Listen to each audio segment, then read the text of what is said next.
Aleluia,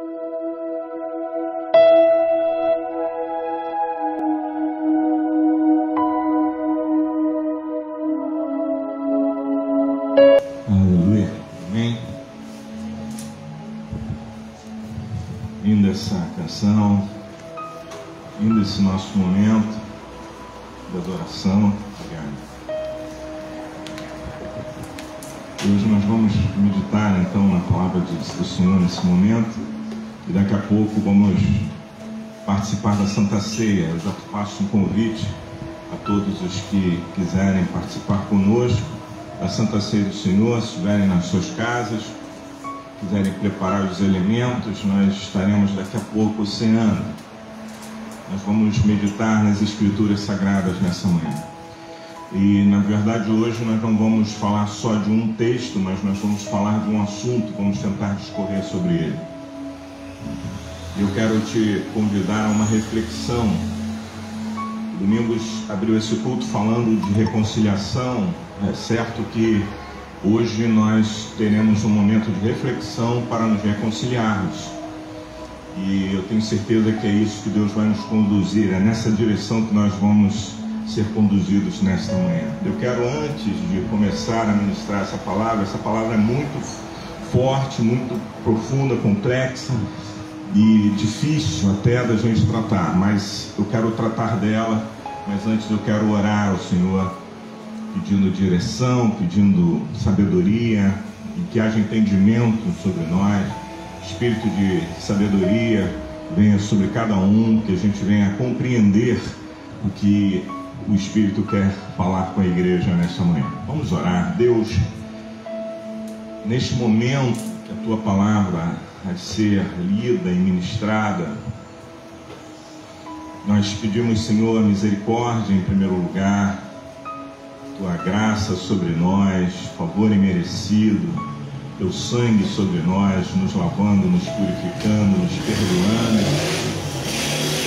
E te pedimos, Senhor, que haja sobre este lugar e sobre aqueles que vão ouvir essa palavra um espírito de entendimento, sabedoria, compreensão, e que Tu possas tratar conosco, para que verdadeiramente haja uma reconciliação nessa manhã entre nós e Ti, olhando para aquilo que nos falta, para conseguirmos Te agradar e, diante disso, Senhor, podermos tomar decisões e direcionar a nossa vida.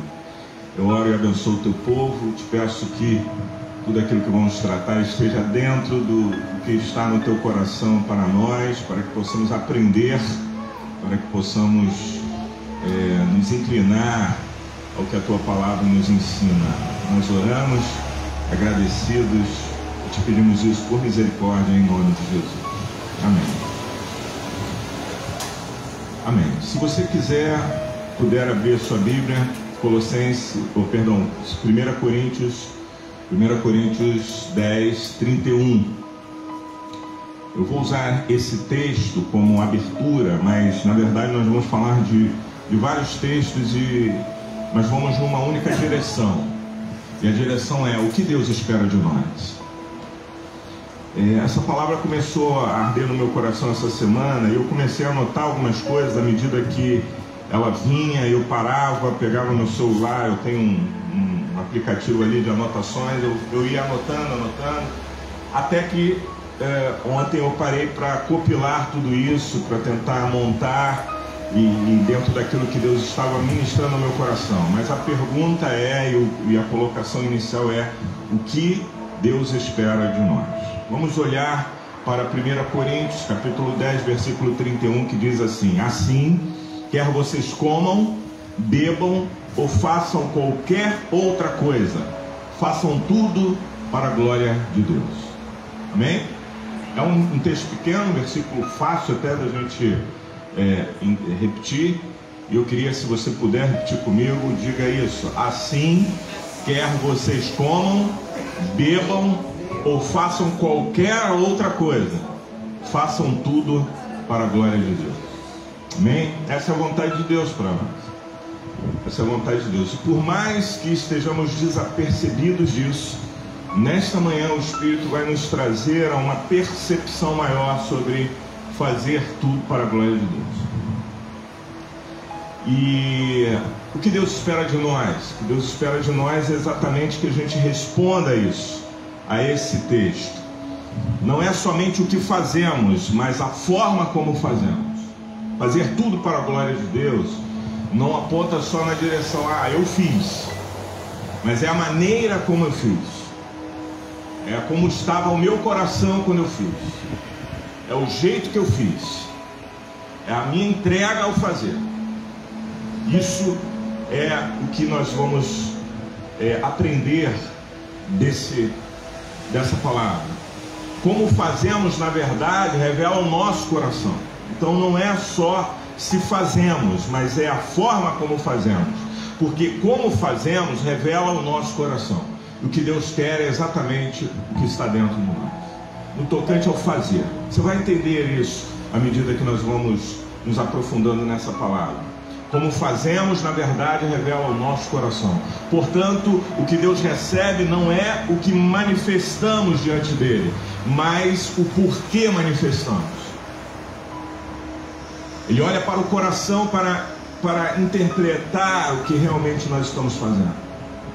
Não adianta eu pegar um objeto aqui, o ventilador, direcionar para alguém e estar pensando, estar com a minha mente voltada para alguma outra coisa que não seja para ajudar, para amar, para dar glórias a Deus por esse ato. Então a Bíblia diz, quer comamos, quer bebamos, ou façamos qualquer outra coisa. Eu quero pegar esse ponto, qualquer outra coisa, porque qualquer outra coisa abrange tudo na nossa vida. E façamos qualquer outra coisa, façamos tudo para a glória de Deus. Na verdade, a orientação bíblica cristã para a nossa vida é isso, é fazer tudo para a glória de Deus. Então, quando a gente faz, e o modo como fazemos revela o nosso coração. Portanto, o que Deus recebe não é o que manifestamos diante dele, mas não é só o que manifestamos diante dele, mas principalmente o porquê manifestamos. Por que nós fazemos? Por que o Bira se dedica à parte de som junto com o Paulo aqui? Por quê? Eu faço porque não tem ninguém para fazer. A motivação está errada, está equivocada.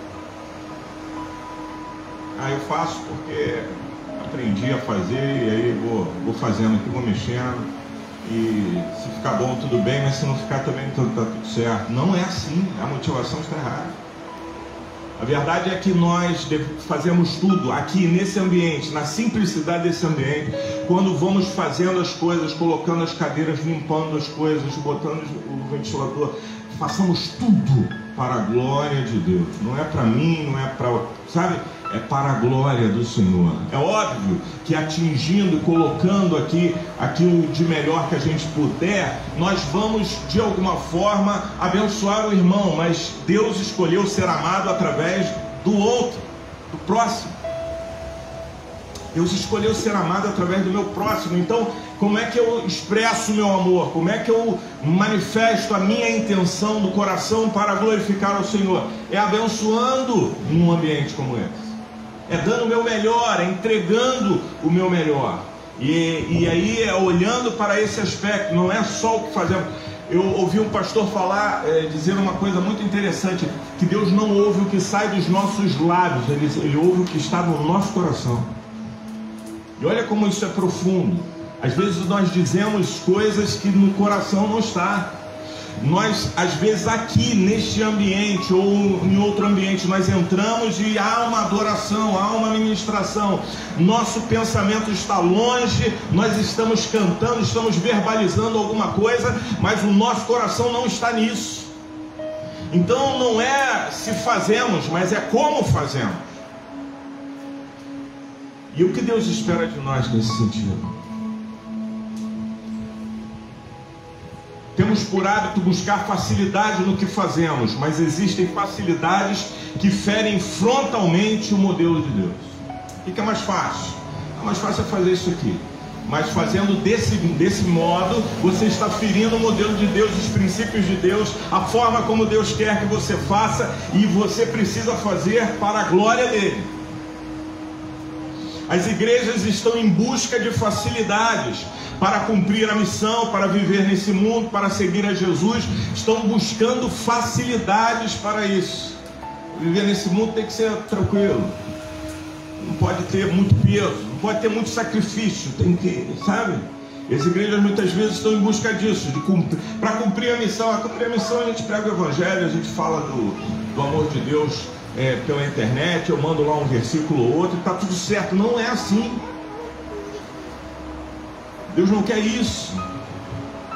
Para viver nesse mundo, a igreja está buscando facilidade. As pessoas estão buscando facilidade para viver nesse mundo, como se a sua mente, o seu coração, a sua vida estivesse enraizada nas coisas desse mundo. Então eu vou buscar as facilidades desse mundo, as coisas mais fáceis, e até para cultuar.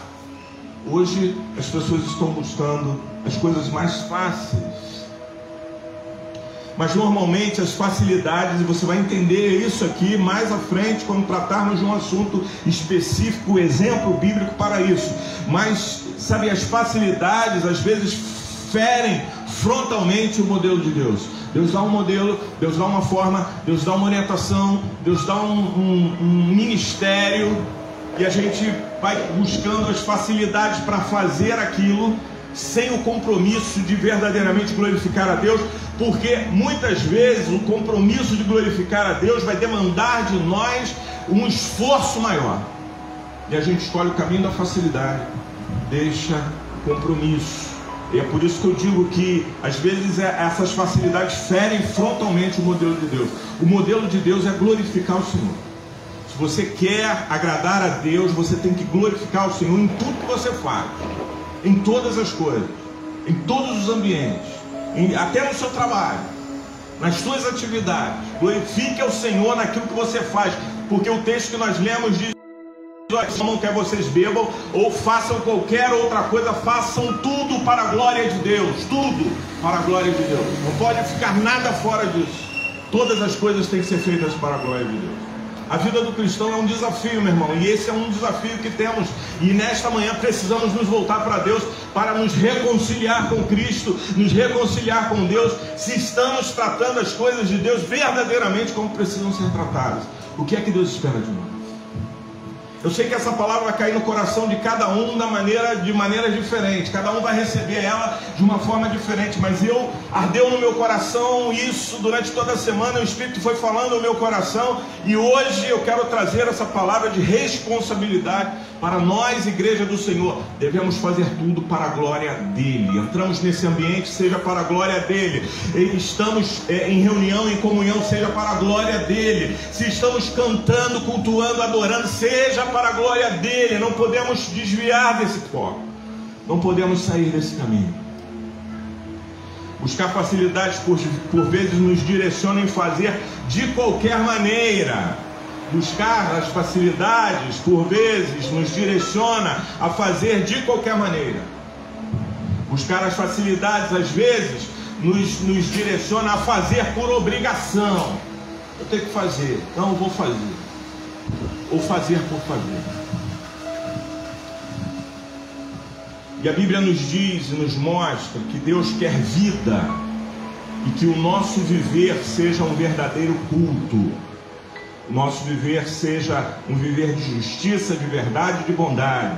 Eu estava lendo o texto de Amós capítulo 5, versículo 22, diz assim: mesmo que vocês me tragam holocaustos e ofertas de cereal, isso não me agradará. Olha isso, olha a palavra do Senhor para o seu povo no tempo de Amós. Mesmo que vocês me tragam holocaustos e ofertas de cereais. Olha só, holocaustos e ofertas de cereais era aquilo que eles faziam, e o objetivo final deveria agradar a Deus, porque é isso que o texto inicial que lemos diz: olha, façam tudo para a glória de Deus, é para agradar ao Senhor. Vai fazer, faça para agradar ao Senhor. E aí, lá em Amós, está dizendo assim, Amós 5, versículo 22 a 24: mesmo que vocês me tragam holocaustos e ofertas de cereal, isso não me agradará. Mesmo que me tragam as melhores ofertas de comunhão, não darei a menor atenção a elas. Afastem de mim o som das suas canções e a música das suas liras. Em vez disso, corra a retidão como um rio, justiça como um ribeiro perene. Sabe o que Deus está dizendo? Essa palavra está dizendo é que a minha adoração, a minha oferta, o meu louvor, a minha entrega ao Senhor, ela precisa representar a minha vida. Ela não pode ser um ato isolado. Eu venho para a igreja, eu oferto, eu venho para a igreja, eu manifesto a minha adoração. Não é isso. Tem que estar vinculado à minha vida. E aí essa palavra, o final diz assim: afaste de mim o som das suas canções, das músicas, das liras. Em vez disso, corra a retidão como um rio. Que haja retidão na nossa vida, que a nossa vida seja uma vida de retidão, que ela corra como um rio, e a justiça como um ribeiro perene. E Amós 5 ainda continua falando assim: foi a mim que vocês trouxeram sacrifícios e ofertas durante os 40 anos no deserto, ou a nação de Israel. Olha só o que o Senhor diz: foi a mim que vocês trouxeram sacrifícios e ofertas durante os 40 anos no deserto, ou a nação de Israel. É uma pergunta que o Senhor faz. E eu quero aproveitar essa pergunta para aplicá-la nos nossos encontros, nas nossas reuniões, nos nossos cultos. Foi ao Senhor que nós trouxemos sacrifícios, ofertas, louvores, adoração. É ao Senhor que nós trazemos sacrifícios, ofertas, louvores e adoração. O Senhor continua falando: não. Vocês carregam o seu rei Sicut e Kium, imagem dos deuses astrais que vocês fizeram para si mesmos. Essa é a palavra de Deus ao seu povo naquele tempo. Deus diz assim: olha, vocês, as ofertas, tudo que vocês fazem, vocês não fizeram para mim. No deserto, tudo que vocês fizeram, vocês não fizeram para mim. Vocês estavam carregando seus deuses e as suas imagens, e são coisas que vocês fizeram para si mesmo. Isso aqui mostra o risco de nós estarmos cultuando ao Senhor e o Senhor não está recebendo.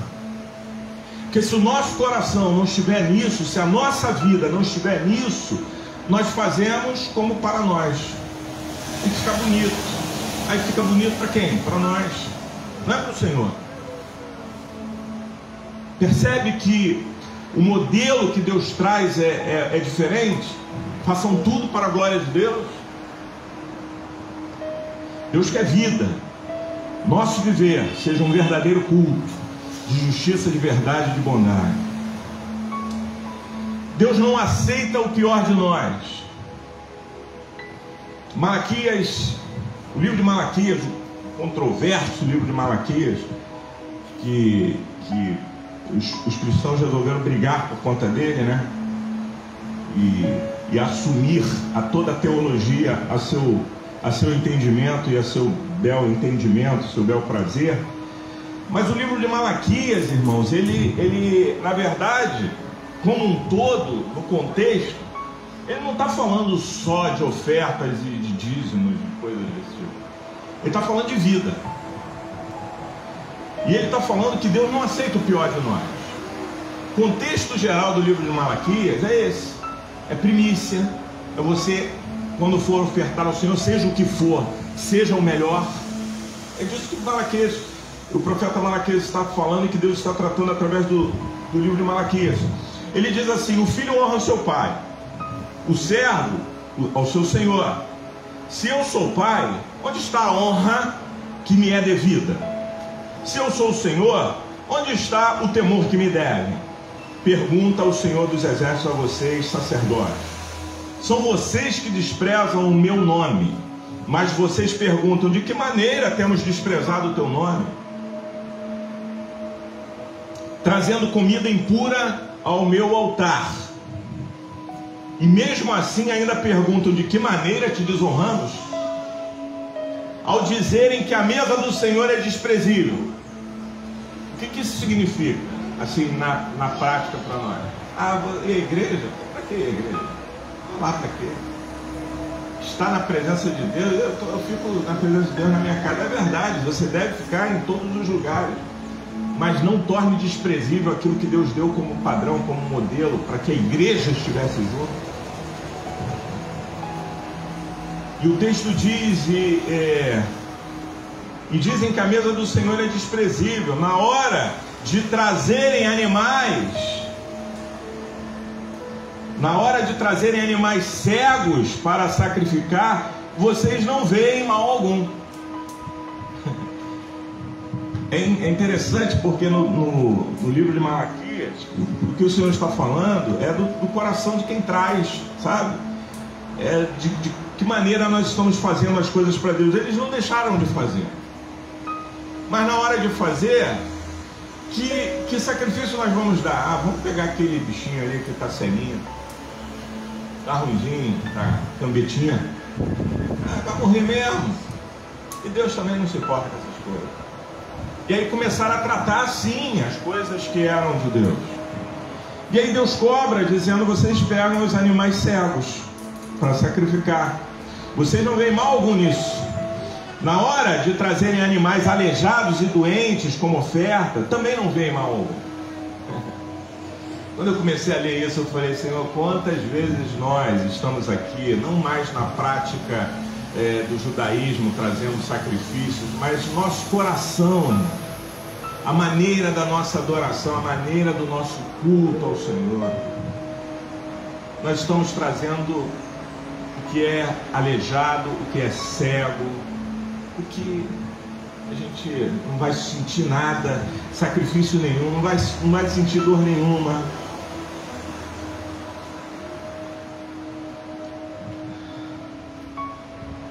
Tentem oferecê-los de presente ao governador. O Senhor fala assim: olha, pega esses animais que vocês estão me oferecendo, tente oferecer ao governador. Quando eu li isso aqui, eu lembrei do seguinte: pegue a forma do culto e tente oferecer alguma coisa num ambiente, num palco onde tem uma multidão. Se não estiverem todos convertidos, já voltados para uma adoração a Deus, às vezes a gente, a forma, estou falando da forma, não estou criticando aqui, eu não estou criticando igreja nenhuma, estou falando da forma do nosso coração fazer. Aquele jeito que a gente faz, a gente leva para um palco, diante de uma multidão, sem Deus, com o nosso coração totalmente fora do contexto daquilo que Deus quer fazer, e vamos apresentar para ver se vai acontecer alguma coisa. E a gente quer que as pessoas se convertam pela palavra que dizemos, mas nós não vivemos a palavra. E a gente quer que as pessoas se impactem com o louvor que cantamos, mas nós não vivemos o louvor que cantamos. Esse louvor não sai do nosso coração, ele sai dos nossos lábios. A gente não está aprofundado naquilo que estamos fazendo. E o Senhor cobra do seu povo isso. E diz: peguem isso que vocês oferecem e tente oferecer ao governador. Vocês não acham que estou oferecendo o melhor? Tente oferecer às autoridades. Será que ele se agradará de vocês? Será que os atenderá? Pergunta o Senhor dos Exércitos. E agora, sacerdotes, tentem apaziguar a Deus para que tenha compaixão de nós. Será que com esse tipo de oferta ele os atenderá? Pergunta o Senhor dos Exércitos. Se vocês fechassem as portas do templo, assim ao menos não acenderiam o fogo no meu altar inutilmente. Não tenho prazer em vocês, diz o Senhor dos Exércitos, não aceitarei as suas ofertas. Não é para a gente se reconciliar hoje? Palavra de Deus, e não é para o vizinho, e não é essa palavra, não é para ficar lá com Malaquias do povo de Israel. Essa palavra é para nós, para vivermos uma vida de verdade diante de Deus, para termos o nosso coração rendido a Deus em todo o tempo. E ao entrarmos para cultuar ao Senhor, que seja o culto do nosso coração, e que nada seja mais importante do que isso, e que quando Deus for sondar o que está acontecendo nesse ambiente, que Ele encontre corações rendidos a Ele, que Ele encontre corações verdadeiros diante dEle, que Ele encontre corações em que as suas vidas representem aquilo que estão fazendo quando se reúnem. E é isso que o Senhor está cobrando, Senhor.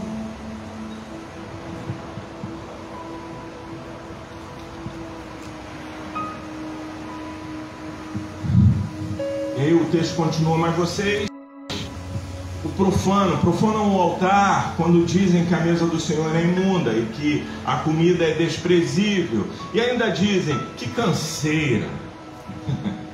É chato isso, né? Tá na igreja, ficar ouvindo palavra, tem que ficar cantando. E aí vira uma religião, e vira uma religiosidade. E aí eu não tenho prazer no Senhor. E aí eu não tenho prazer de fazer o que eu faço. Eu venho, mas isso me fadiga.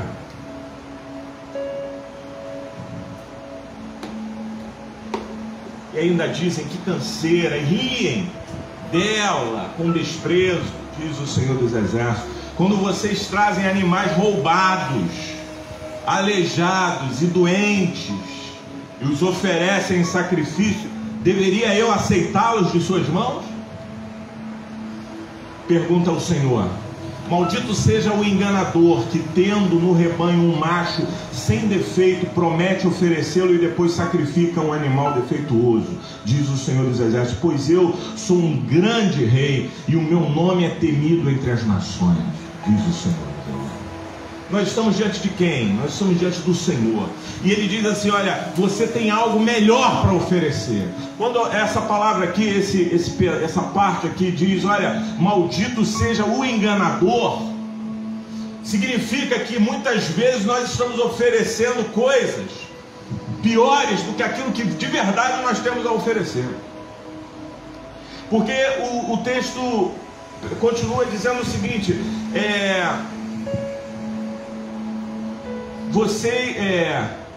maldito seja o enganador que, tendo no rebanho um macho sem defeito, promete oferecê-lo e depois sacrifica um animal defeituoso. O que a gente promete oferecer ao Senhor é o melhor, mas na hora de sacrificar a gente sacrifica qualquer coisa. Pois eu sou um grande rei e o meu nome é temido entre as nações, diz o Senhor. Quando eu entro para cultuar ao Senhor, eu estou cultuando o Rei dos Reis. E eu vou mostrar por que muitas vezes nós caímos nesse erro de começar a se descuidar daquilo que é sério, daquilo que é importante. Deus não somente quer a nossa oferta, mas o nosso envolvimento e principalmente zelo. Deus quer o nosso envolvimento e quer zelo. Eu quero citar não vou me estender muito, mas essa passagem, se eu fosse ler, ela ficaria muito longa, mas eu vou citar para vocês um evento acontecido em Israel. Aconteceu num determinado tempo, na época do chamamento de Samuel, do sacerdócio de Eli. Eli era o sacerdote. Eli tinha 2 filhos, Ofni, se eu não me engano, Ofni e Finéias, 2 filhos, e esses filhos morreram numa guerra. E logo depois Eli, quando recebe a notícia, é interessante quando você vai ler, ele não caiu por causa da notícia da morte dos filhos, mas ele caiu com a notícia de que a arca tinha sido levada. A Bíblia deixa isso claro para nós. Ele pergunta, cadê meus filhos? Ele fala, morreu. Estava na guerra e morreu. E aí até ali nada aconteceu. Mas daqui a pouco alguém fala assim, e a arca foi levada. Elias cai, Eli, cai e quebra o pescoço, morre também. A desgraça na família. Morreu os filhos, morreu Eli. Aí a nora estava grávida. A nora de Eli estava grávida, aí naquele momento ela entra em trabalho de parto para dar à luz. E quando ela entra em trabalho de parto, aquela coisa toda, ela não subsiste também, morre também. E as parteiras ali tentando reanimá-la, fala para ela, é um menino e tal. E aí falam que ali, quando ela está morrendo, elas colocam o nome do menino de Cabor, que significa foi-se a glória. Nesta guerra, onde os filhos de Eli morreram, os filisteus levaram a arca do Senhor. A arca representava a glória de Deus, a presença de Deus. eles levaram a arca do Senhor. Quero que você preste muita atenção nesse contexto, porque nós vamos chegar ao ponto daquilo que nós estamos tratando. Os filisteus pegam a arca. É interessante que quando Israel estava lutando, os filisteus estavam prevalecendo, e aí alguém diz: olha, a gente precisa buscar a arca, a gente precisa trazer a presença de Deus. Os inimigos prevalecendo, e alguém tem o tino de dizer: olha, precisamos trazer a presença de Deus. E aí eles vão buscar a presença de Deus. Quando eles voltam com a arca, os filisteus dizem: o que é isso que está acontecendo ali? O que é aquilo que eles estão trazendo?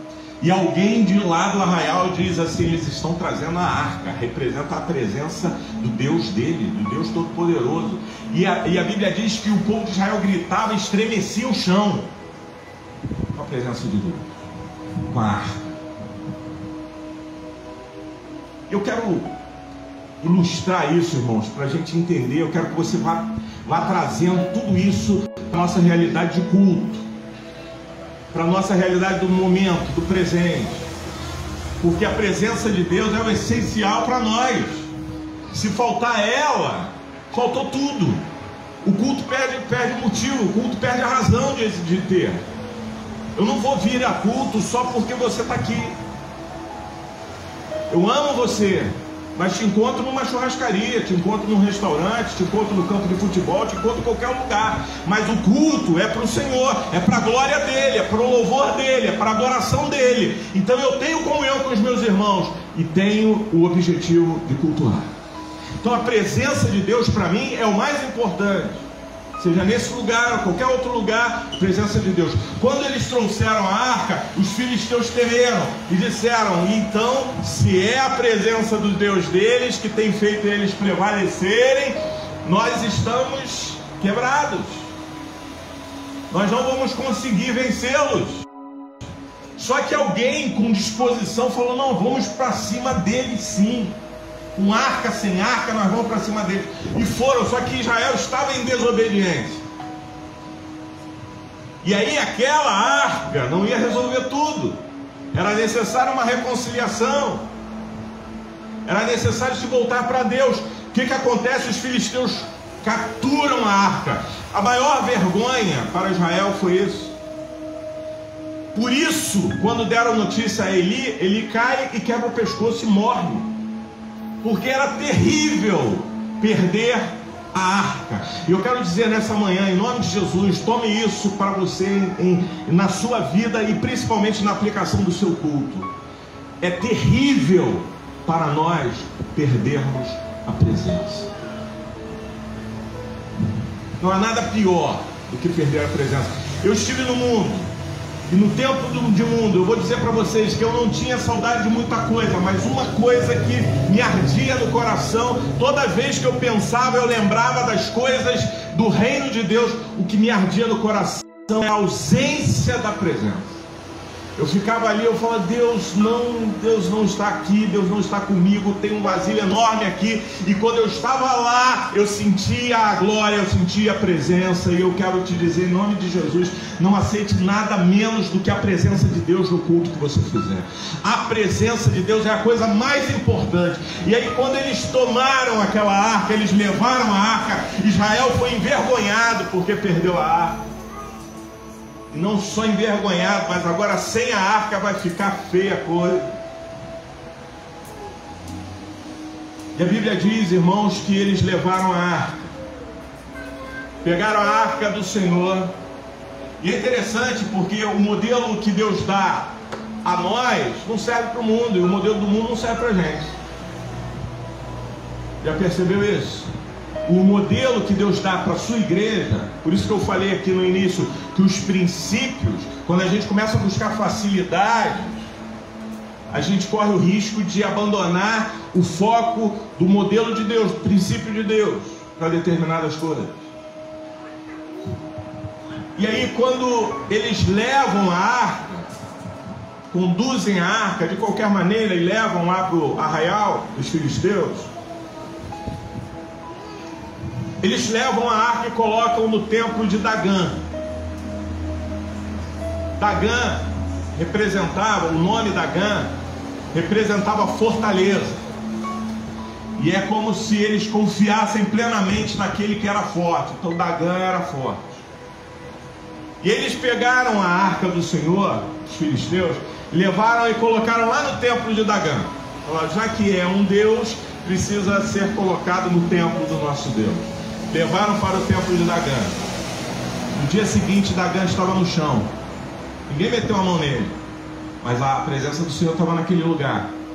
E Dagã estava no chão. Eles levantaram Dagã e mantiveram ali e tal, estava tudo bem. No dia seguinte, Dagã estava no chão e sem cabeça. Eles, Deus, como é que pode isso? E aí eles insistiram, não, mas nós vamos ficar com ela. O problema é a arca, mas nós vamos ficar com ela, vamos dar um jeito de ficar com ela. E ficaram com ela. Aí foram atacados por ratos. Uma praga de ratos invadiu o arraial dos filisteus. E eles ficaram maus com isso, e daqui a pouco começaram a aparecer úlceras. Em outras versões bíblicas falam que eles ficaram com hemorroidas. Existem versões que falam de úlceras e existem versões que falam de hemorroidas. Eles foram tomados dessas úlceras, foram enfraquecendo, ficaram doentes. 7 meses com a arca lá no arraial deles, degradando, e eles não sabiam o que fazer. A arca e a presença de Deus não é para ficar lá. A arca e a presença de Deus é para ficar no meio do povo de Deus. E o povo de Deus precisa aprender a valorizar a arca e a presença de Deus. E aí, quando eles conversaram entre si, os filisteus falaram, a gente precisa dar um jeito, vamos resolver isso como? Vamos devolver esse negócio para eles. Isso vai acabar com a gente. Mas era só um objeto, para eles era. Mas nós sabemos que a presença de Deus faz toda a diferença. Onde a presença de Deus entra, meu irmão, onde entra a luz, sai as trevas, derruba as trevas, joga no chão. É isso mesmo, presença de Deus.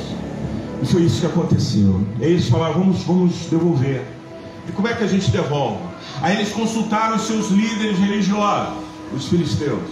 E aí os líderes falaram assim, ó, não é só devolver. A gente vai ter que pagar alguma coisa por isso. E aí eles fizeram ratos de ouro para devolver junto. Falaram, porque a gente precisa ofertar alguma coisa ao Deus deles para afastar definitivamente os problemas daqui. E aí pegaram, fizeram ratos de ouro e fizeram tumores de ouro. Fizeram tumores de ouro e ratos de ouro. Pegaram 2 vacas que nunca tinham carregado nenhuma carga, que já tinham dado filhotes. Isso a Bíblia diz, conta isso. Pegaram as 2 vacas, fizeram um jugo, né? Colocaram sobre elas e ampararam a arca ali, de maneira que a arca não caísse. Colocaram os ratos de ouro, os tumores de ouro ali. Colocaram as vacas lá no caminho que ia na direção do povo de Israel e falou assim, ninguém toca mais nela, agora deixa elas levarem. Vamos ver o que vai acontecer. E a Bíblia diz que as vacas foram direitinho, foram pelo caminho até chegar aos israelitas.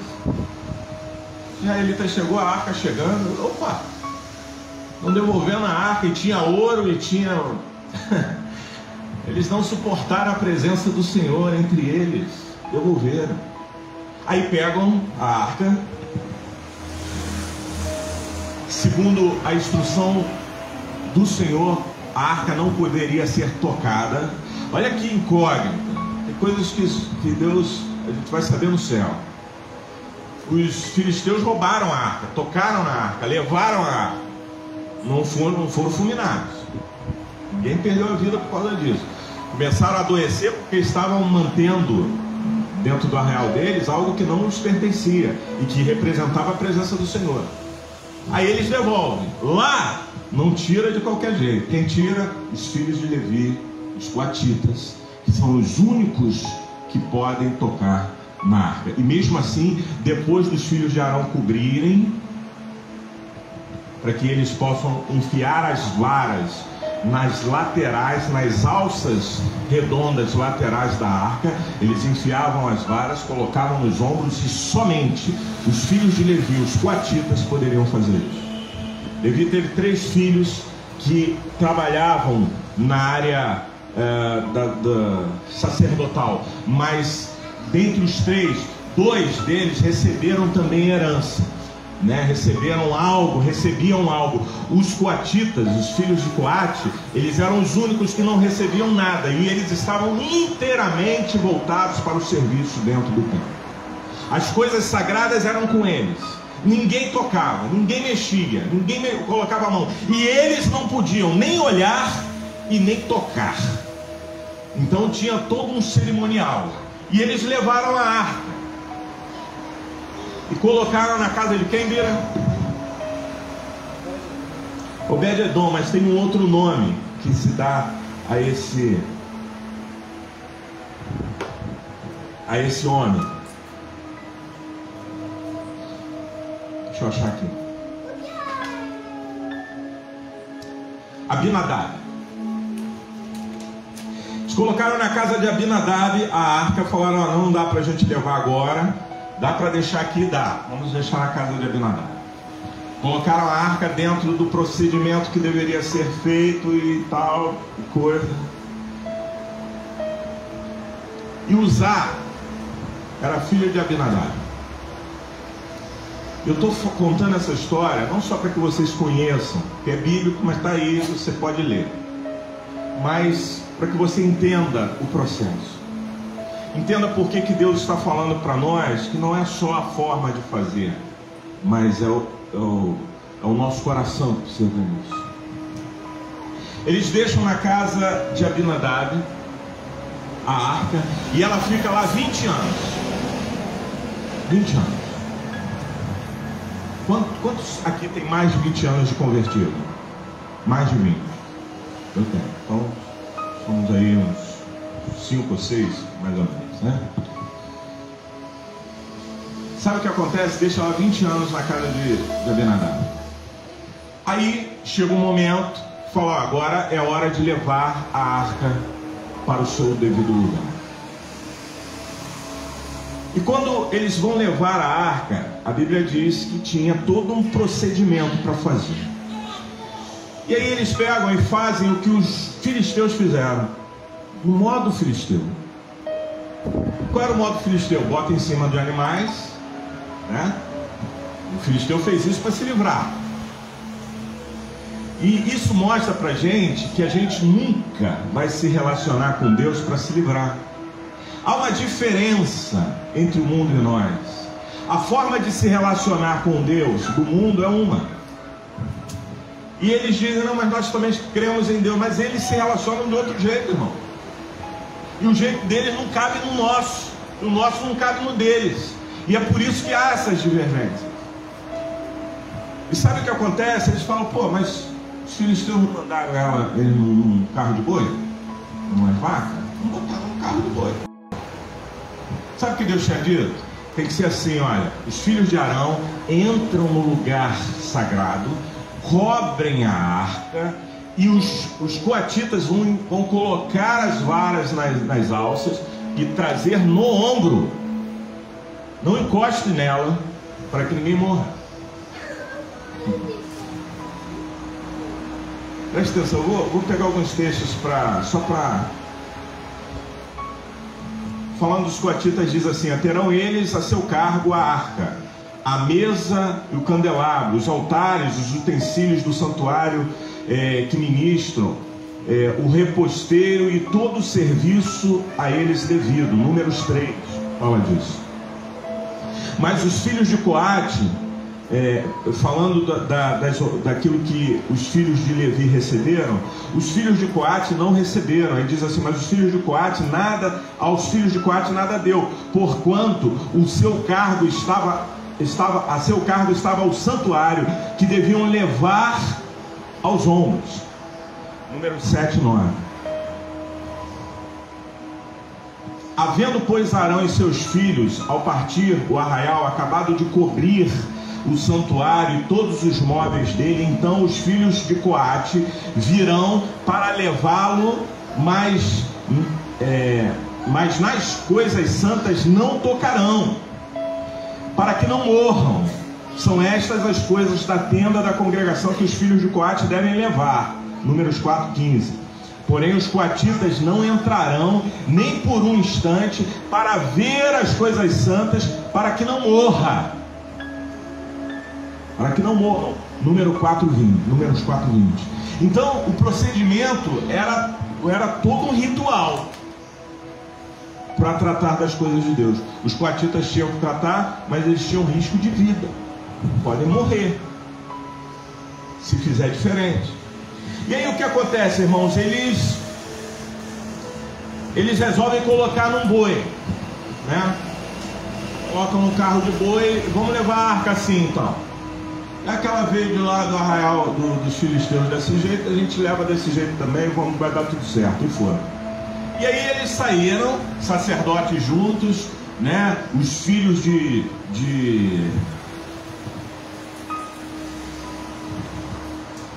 Obed-edom, mas aqui aparece como Abinadab, os filhos de Abinadab também, todo mundo acompanhando e tal, aquele cortejo e a arca ali no animal. E foram levando. Sabe o que acontece? No meio do caminho, vocês sabem essa história, o boi tropeça. O boi tropeça, aí o que Uzá faz? Vou segurar. Quando bota a mão é fulminado, morre. Não era para botar a mão. Mas quando a gente começa a fazer errado, a tendência é dar muito errado. É as coisas ficarem muito ruins. São as coisas piorarem mais. Então, diante de Deus, na presença de Deus, com temor ao Senhor, na reverência ao Senhor, nós precisamos fazer todas as coisas de acordo com os padrões do Senhor. Se você tem um coração para adorar, não traga nada que não seja a autenticidade do teu ser para adoração. Nada. Traga o teu coração de verdade.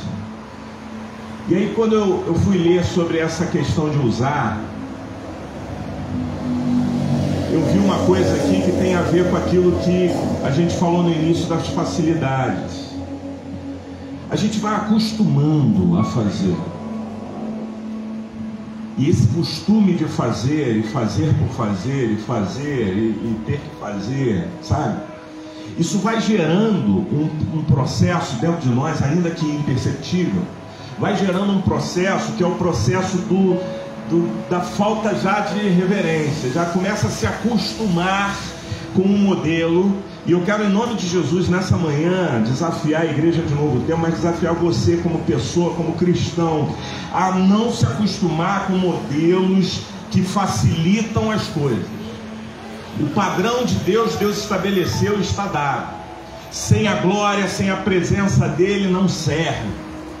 Então, se é para ter a presença, vamos buscar a presença. Vamos trazer a presença. A Bíblia diz que ele habita no meio dos louvores do seu povo. Quando a igreja canta, quando a igreja adora, a presença de Deus está vindo a esse lugar. E é nesse espírito que nós temos que estar aqui. Se eu vier para cantar qualquer coisa, de qualquer jeito, estou fora.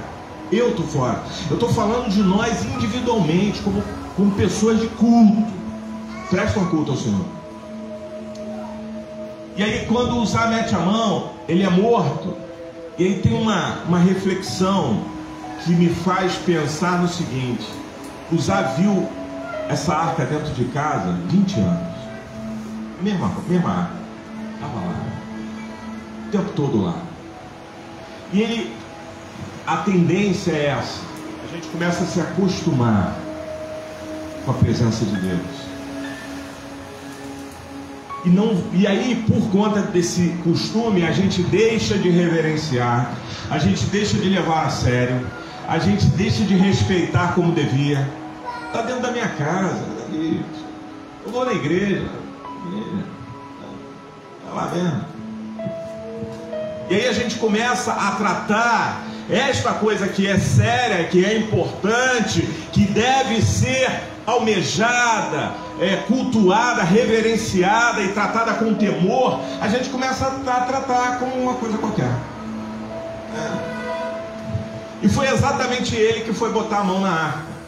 E ali o Senhor começou a dizer e a mostrar o seguinte: primeiro começou errado, o processo de carregar não é esse, mas o mais sério é que as coisas de Deus são sérias, não dá para brincar, nada dá para brincar.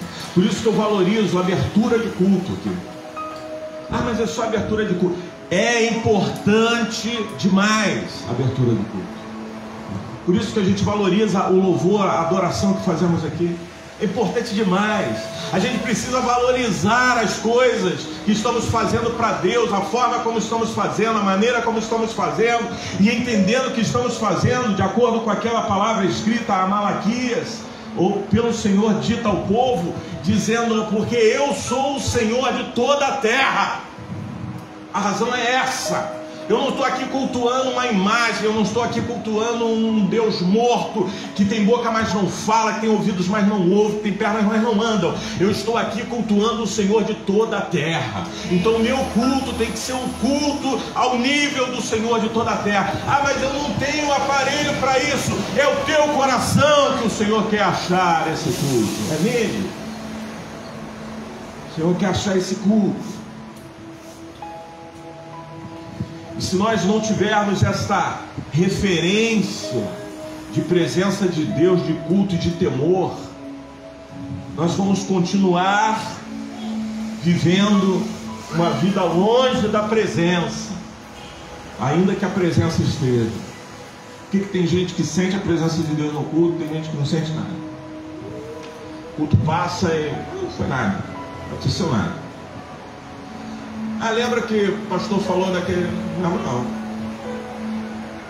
Lembra qual foi o texto de abertura? Nem imagino. Sente nada, porque não reverencia, porque não trata as coisas de Deus como deveria. Eu vou finalizar essa palavra com um outro exemplo e a gente vai fechar. Tem um texto bíblico que fala dos cambistas no templo. Talvez seja o texto mais difícil da gente compreender o temperamento de Cristo,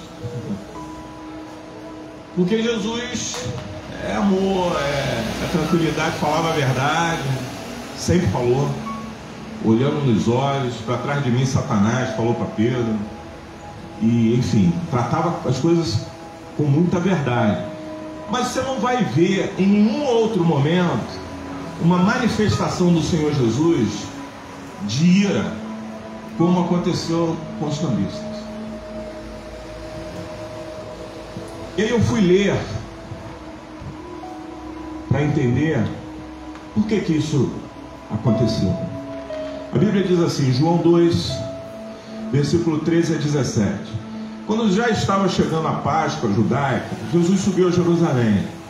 No pátio do templo, viu alguns vendendo bois, ovelhas, pombas e outros assentados diante da mesa trocando dinheiro. Assim estava a entrada do templo. Tinha pombas, tinha ovelhas, tinha bois e tinha dinheiro, tinha câmbio. Ah, eu só tenho dólar, não tem problema não, vamos trocar aqui. Eu só tenho não sei o que, problema não. Óbvio que é um exemplo que o dólar não existia, mas é fictício para a gente entender. Qualquer moeda valia para cambiar ali. É isso que eles estavam fazendo. Então, ele fez um chicote de cordas. Você já imaginou Jesus fazendo isso? Ele fez um chicote de cordas e expulsou todos do templo, bem como as ovelhas. Sobrou para todo mundo, sobrou para o boi, para a ovelha. Espalhou as moedas dos cambistas, virou as mesas, aos quais vendiam pombas, e disse: tirem estas coisas daqui, parem de fazer na casa de meu pai um mercado. seus discípulos lembraram-se que está escrito: o zelo pela tua casa me consumirá.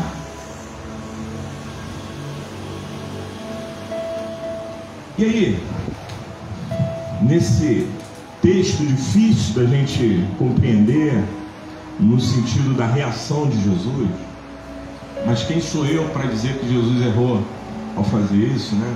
Ou que ele se excedeu? Às vezes a gente fala, né, para o marido, para a esposa: está se excedendo, né? Está levantando muito agora. Eu vou falar isso para Jesus? Jesus fez o que tinha que fazer, e ele fez, está feito. Se eu tivesse lá, ajudado. Sabe, quando ele faz isso, tem um pano de fundo que não está aqui contado na narrativa, mas existe um pano de fundo nessa história. Quando o sacrifício e as ofertas foram instituídas, Deus deu um padrão, Deus deu um modelo. E acreditem, os animais, eles tinham que viver pelo menos um ano com a família que iria ofertá-los. Pelo menos por um ano. Ou seja, a ovelhinha que ia ser ofertada, os filhos das famílias que iam ofertar aquela ovelhinha daqui a um ano, os filhos tinham intimidade com ela. Os filhos alimentavam aquela ovelhinha, cuidavam dela. Você imagina o teu eu não sei quem tem animal de estimação. Eu não tenho. O que eu tenho lá é peixe. Eu não sei o nome de nenhum deles. Mas tem gente que tem cachorrinho, tem gente que tem coelhinho, gatinho, macaco. Ontem minha esposa postou uma menina que tinha uma cobra de estimação. A cobra se irritou com ela, pegou ela, enfim. Mas tem gente que tem bichinho. E aí, com um ano de convívio com aquele bichinho, a família convivendo, chegava lá: cadê o bichinho bonitinho da família e tal? Aí vinha lá a ovelhinha berrando, não sei se é assim que ela faz, qual é o barulho da ovelhinha. Chegava lá, e aí o papai que chegava do trabalho brincava, o filho vinha, brincava, trazia. Eu vejo essas pessoas, eu falo para minha mulher que eu tenho preguiça alheia. Quando eu vejo as pessoas levando o cachorrinho na rua para fazer cocô, eu me pego com aquele negócio, eu falo: meu Deus do céu, eu não me vejo fazendo isso nunca. Mas é cada um, né? Mas Deus instituiu isso aqui porque eles precisavam ofertar alguma coisa, que eles tivessem intimidade com essa coisa e que eles sentissem a dor desse sacrifício. Foi esse o padrão, foi esse o modelo que Deus deu, irmãos. Tem motivo? Tem uma razão? Tem. Então olha para o quadro aqui que Jesus fez pouco. Sim ou não? Por quê? Porque o que começou a acontecer? Os cambistas, os comerciários, né, os donos de pet shopping, começaram a falar: pô, o pessoal vem trazendo de loja esses bichinhos amarradinhos aí e tal, um sacrifício danado, uma estrada longa, empoeirada, o bichinho chega aqui cansado. Faz o seguinte, não precisa trazer mais nada não. Traz mais nada não. Você vai encontrar tudo aqui. Aqui, compra aqui e tal, tá tudo certo. E eles começaram a entrar nessa. Então vamos fazer, é mais fácil. Lembra do início dessa palavra? Às vezes o mais fácil faz com que a gente relaxe, que a gente se afaste do padrão de Deus, do modelo de Deus. A gente vai fazendo porque é mais fácil. Vamos fazer aqui porque é mais fácil. Faz isso aqui assim porque é mais fácil. E aí, aquilo que é padrão, aquilo que é modelo, começa a ser desprezado, começa a ficar de lado. E aí eles começaram a se acostumar com isso, até que Jesus chegou lá para resolver isso. Porque eles já não traziam mais das suas casas as suas ovelhas, as suas pombas, os seus bois para sacrifício, para oferta ao Senhor. Eles faziam o seguinte: então agora a gente não precisa levar o nosso bichinho bonitinho, deixa aqui.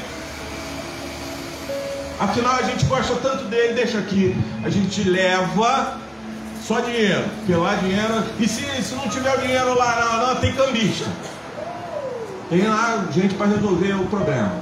Aí a gente troca o dinheiro, a gente compra o bichinho e sacrifica o bichinho. Ou seja, aquele sacrifício ali não ia custar nada, não ia doer nada, não ia ter sentimento envolvido, não ia ter nada. Era só um sacrifício pro forma. Vamos fazer porque tem que fazer, então a gente faz. Aí o Senhor entra na história e fala: acabou essa coisa. Porque não é assim. Porque o modelo não é esse. Porque a forma não é essa. E em nome de Jesus eu queria que você, cristão que está me ouvindo aqui, por favor, traga isso para a sua realidade de vida cristã. Traga isso para a sua realidade de culto. Traga isso para os seus compromissos ministeriais. Traga isso para a sua vida, para a sua prática de vida. Quando for fazer, fazei tudo para a glória de Deus, porque Ele é o Senhor de toda a terra, porque a Ele nós devemos o melhor, porque Ele precisa ser cultuado com a nossa adoração e com o melhor do nosso ser, o melhor que nós tivermos, e Ele não aceitará nada além ou menos do que o melhor.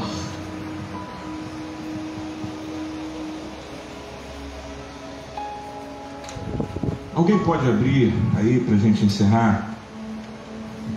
4 pessoas, por favor.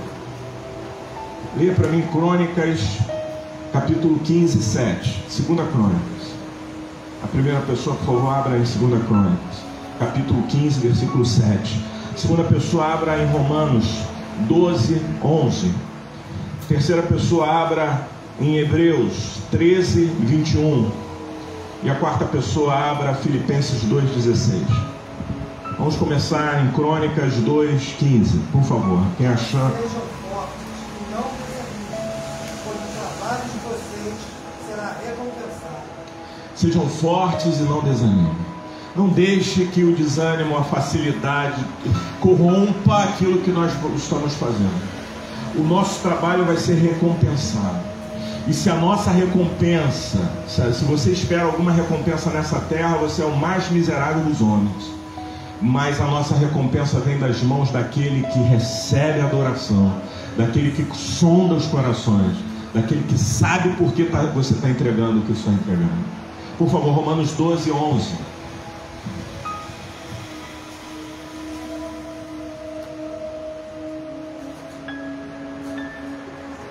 Romanos 12, 11.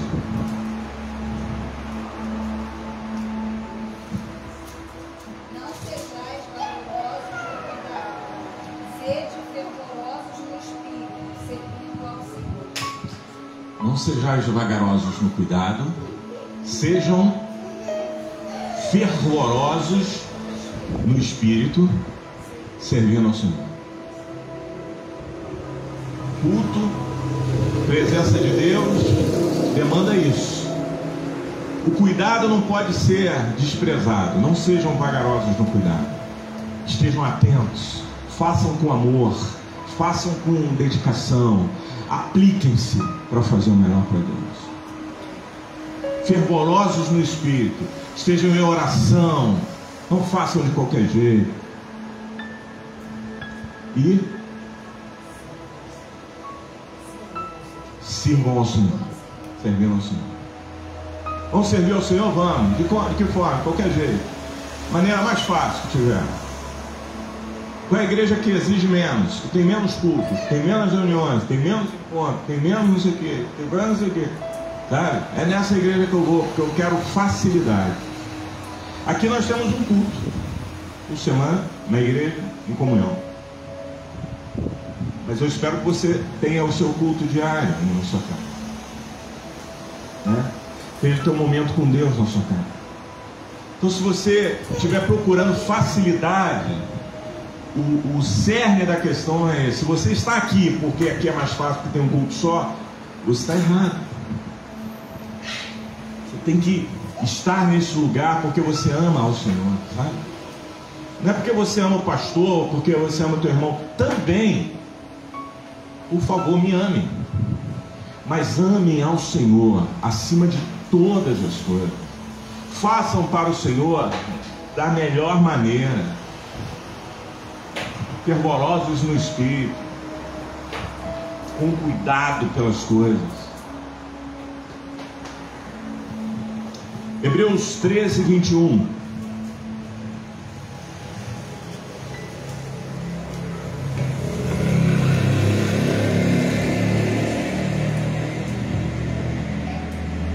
Hebreus 13, 21. Eu já achei. Pode ir. Os aperfeiçoe em todo bem, para fazerem a vontade de Deus, e operem em nós o que lhe é agradável, mediante Jesus Cristo, a quem seja a glória para todos sempre. Amém. Eu vou repetir. Vos aperfeiçoe em todo o bem, para cumprires a sua vontade, operando em vós o que é agradável diante dele. Não é o que é agradável para mim, mas é o que é agradável diante dele. Operando em vós o que é agradável perante ele. Por isso nós vemos lá 1 Coríntios: quer comais, quer bebais, ou façais qualquer outra coisa, fazei tudo para a glória dele. Amém? Filipenses 2,16, para a gente fechar e encerrar aqui.